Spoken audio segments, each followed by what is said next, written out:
Hello दोस्तों, आप सभी का अपने यूट्यूब चैनल में स्वागत है। आज हम इस वीडियो में बहुत अच्छी जानकारी लेके आया हूँ कि हम लोग जो है पेपर में कापियाँ कैसे चेक करते हैं और नंबर किस आधार पे मिलता है।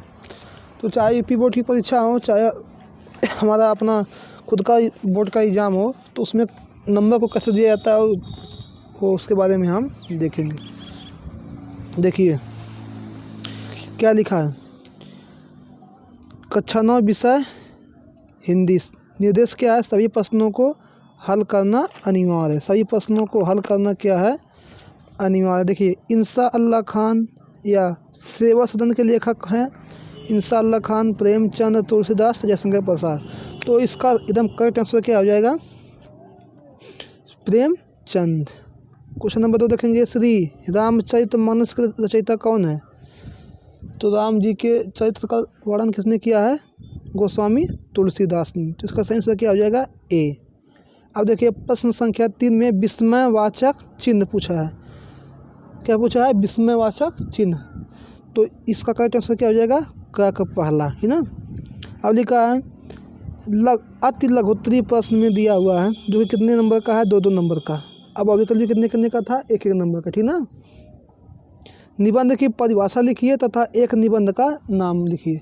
तो क्या है? निबंध एक हिंदी की एक विशेष विधा होती है जिसमें क्या होता है, किसी विषय के बारे में लिखा जाता है। और एक निबंध का नाम लिखिए तो अशोक के फूल क्या है? एक निबंध का नाम हो जाएगा, जो कि किसकी रचना है? हजारी प्रसाद द्विवेदी जी की। अब देखिए भक्ति काल के 2 रचनाकार का नाम लिखिए। तो भक्ति काल के 2 रचनाकार का नाम क्या हो जाएगा? पहला तुलसीदास, दूसरा मीराबाई या फिर कबीरदास। अब देखिए लघु उत्तरी प्रश्न। लघु उत्तरी प्रश्न ये कितने अंकों का होगा? 5-5 अंकों का। कितने अंकों का होगा? 5 अंकों का।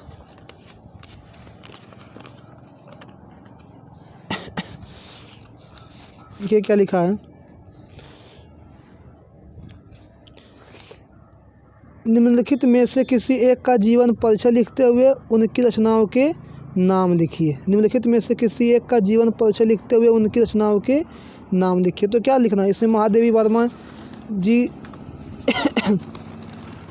के बारे में चाहे लिखना है, चाहे मुंशी प्रेमचंद के बारे में। तो हम किसके बारे में दिखाना चाहते हैं? महादेवी वर्मा जी के बारे में। देख लीजिए क्या क्या लिखना होता है, कैसे लिखते हैं।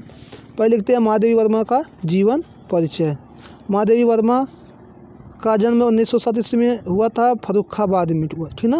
इनके पिता का नाम था गोविंद शाह वर्मा तथा माता का नाम क्या था? हेमरानी वर्मा। इनके पिता एक विद्यालय के क्या थे? प्रधानाचार्य थे।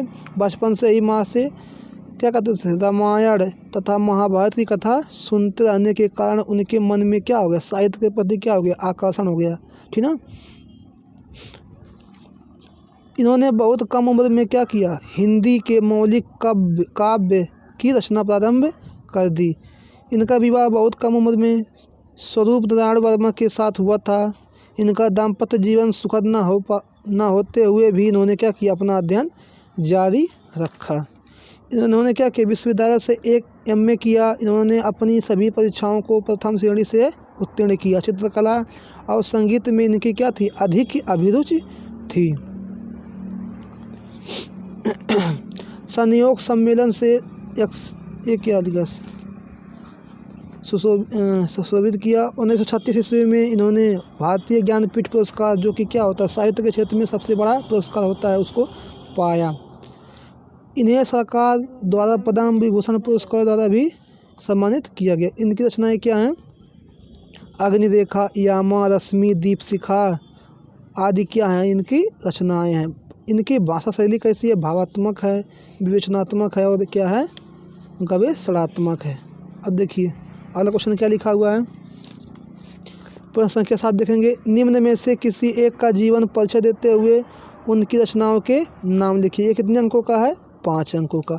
तो जिसको कबीरदास का याद होगा वो कबीरदास का लिखेगा, जिसको मीराबाई को याद होगा वो मीराबाई की लिखेगा। देखिए मीराबाई का जीवन परिचय। मीराबाई जो है राव रतन सिंह की पुत्र थी। श्री कृष्ण की प्रेम दीवानी मीराबाई का जन्म कहाँ हुआ था? मेवाड़। कहाँ हुआ था? मेवाड़ता के चौकड़ी नामक ग्राम में हुआ था। इनके माता का नाम क्या था? कुसुम राव था। मीराबाई के माता का मृत्यु उनके बचपन में ही हो गया था। उदयपुर के राणा सांगा के पुत्र भोजराज से उनका विवाह हुआ था। 7 साल बाद उनके पति का मृत्यु हो गया, अर्थात 25 वर्ष के कम उम्र में मीराबाई विधवा हो गई। वह बचपन से ही क्या थी? कृष्ण भक्त थी। गोपियों की तरह कृष्ण की उपासना करती थी। लोकलाज खोकर कृष्ण के मंदिर में उनकी प्रतिमा के सामने नृत्य करती थी। उदयपुर के राज मर्यादा के प्रतिकूल उनका यह व्यवहार था। विष का प्याला पीकर भी इन्होंने कृष्ण के प्रति अपना भक्ति भावना को सर्वोपरि रखा और उनकी प्रतिमा में विलीन हो गई। अर्थात मीराबाई का देहांत कब हुआ? सन 1546 ईस्वी में। कहाँ हुआ था? द्वारिका में।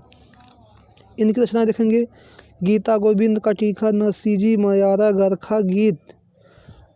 काव्य सुंदर कैसा है? इनका भाषा कैसी है? राजस्थानी भाषा है, ब्रज भाषा भी मिला हुआ है। गुण कैसा है? मधुर एवं प्रसाद गुण है। छंद कैसा है? गीतात्मक है। रस कैसा है? भक्ति। अब देखिए प्रश्न संख्या 8, नीचे दिए गए गद्यांश का संदर्भ सहित व्याख्या कीजिए। वही हरा भरा मैदान था, वही सुनहरी चांदनी एक निःशब्द की भांति प्रकृति पर छाई हुई थी, वही मित्र समाज था, वही मनोरंजन के सामान थे, मगर जहाँ हास्य की ध्वनि थी वहाँ अब करुण क्रंदन व अशुभ प्रभाव था। इस वाक्यांश का क्या करना है? हमको संदर्भ सहित हिंदी में व्याख्या करना है। तो क्या करेंगे? प्रस्तुत ये गद्य है तो इसे क्या करेंगे? प्रस्तुत गद्यांश हमारी पाठ्य पुस्तक हिंदी के मंत्र नामक पाठ से लिया गया है। इसके लेखक कौन है? मुंशी प्रेमचंद जी हैं। फिर प्रसंग अगर लिखना हो तो क्या करेंगे? प्रस्तुत पंक्तियों में प्रेमचंद जी ने क्या कहा है? एक ऐसे जगह का वर्णन किया गया है जहाँ क्या था? वहाँ हरा भरा मैदान था और क्या हुआ था?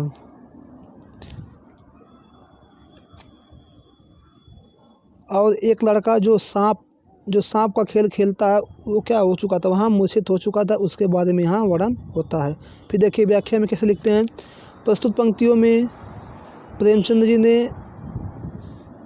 सांप से खेलने वाले लड़के का बहुत सजीव ही वर्णन किया गया है। देखिए कैसे किया गया इसमें वर्णन।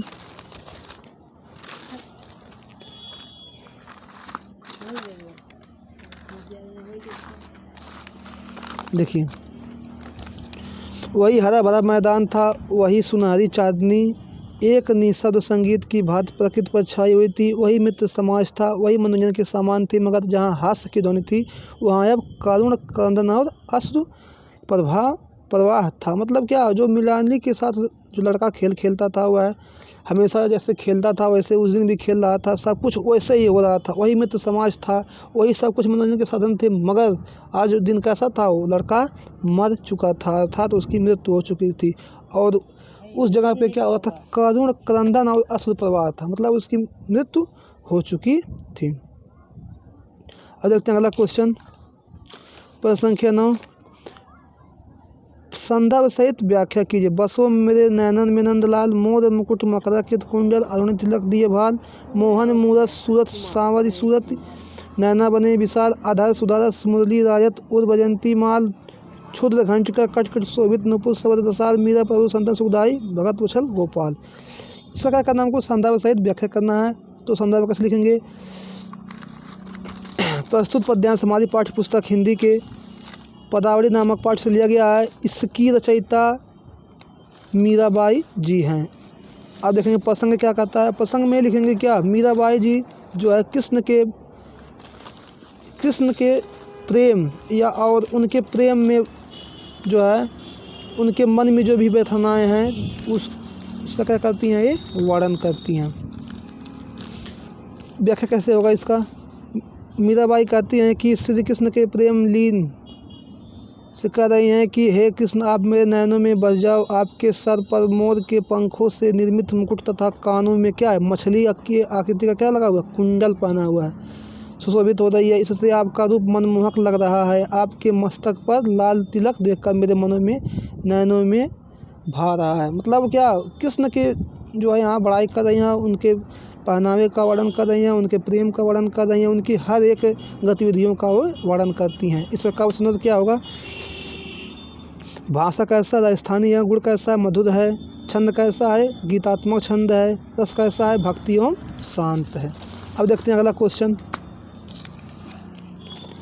निम्न लिखित का संदर्भ सहित हिंदी में अनुवाद कीजिए। तेजोवश तेजोमय ध्येय, वीर्यमस वीर्यमय ध्येय, बलमस बलममय ध्येय, ओजोवश ओजोमय ध्येय।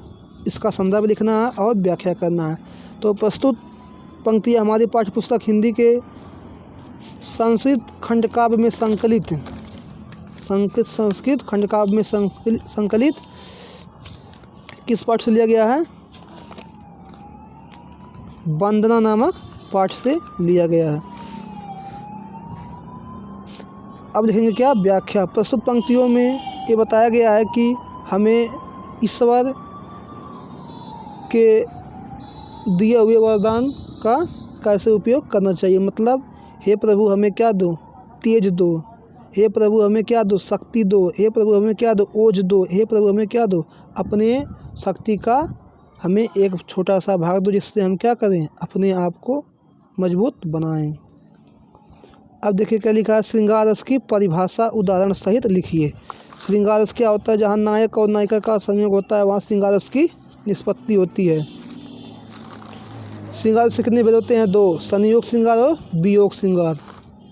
अब इस संयोग का एग्जाम्पल लिखना होता है और वियोग का।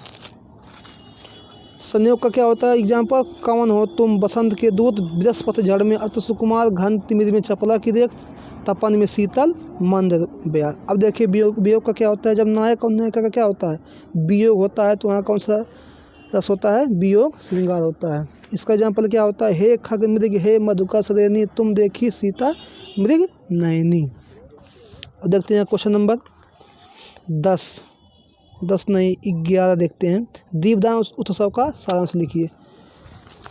दीपदान उत्सव क्या करना है? हमको सारांश लिखना है। दीपदान उत्सव का आयोजन महाराणा प्रसंगा के भाई पृथ्वीराज बनवीर ने किया था, जिसको राज्य के देखभाल के लिए नियुक्त किया था। और उसने क्या किया?